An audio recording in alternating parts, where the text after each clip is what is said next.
Welcome to Shweta's kitchen. तर आज आपण उपवासानिमित्त साबुदाण्याची खिचडी बनवणार आहोत। तर ती खिचडी बनवण्यासाठी आपण रात्रभर साबुदाणा भिजवून घेतला आहे। तर आता तो आपण फोडणीला टाकूया।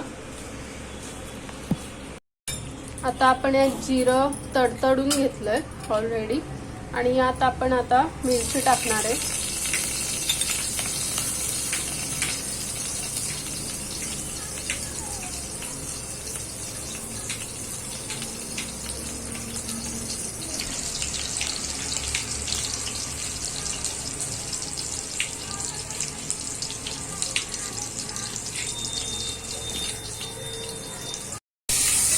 आता आपण याच्यामध्ये साबुदाणा टाकणार आहे।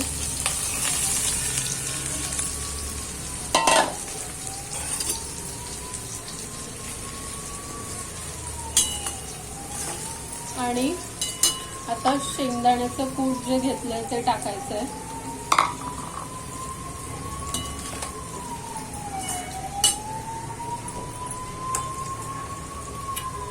साखर टाकायची आहे थोडीशी चवीला।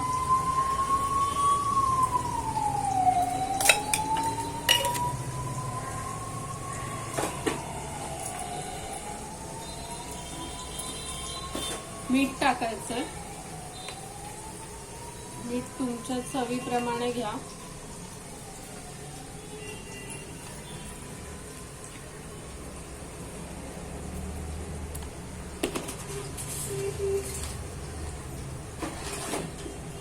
आता आपल्याला हे व्यवस्थित हलवून घ्यायचंय।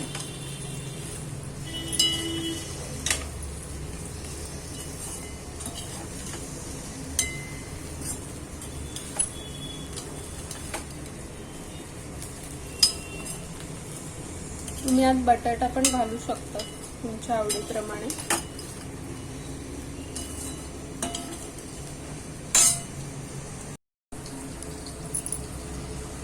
साबुदाण्याची खिचडी आपली छान अशी मऊ होण्यासाठी मी एक ट्रिक सांगते।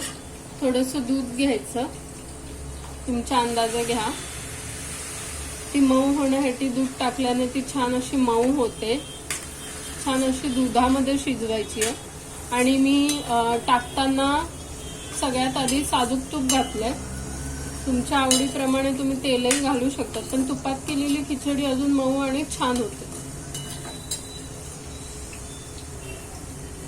तुम्ही अशा पद्धतीने नक्की ट्राय करा। दूध टाकून छान अशी मऊ होते। आता आपण याच्यावर झाकण ठेवून ती वाफवून घ्यायची आहे।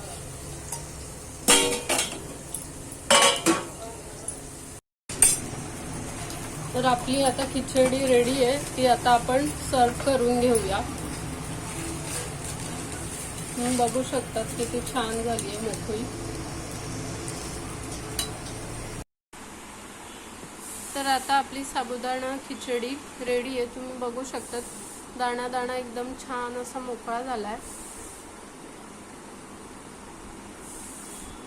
तुम्ही पण अशा पद्धतीने उपवासाच्या दिवशी साबुदाणा खिचडी बनवून बघा आणि आवडल्यास लाईक, शेअर आणि सबस्क्राईब करा। थँक्यू।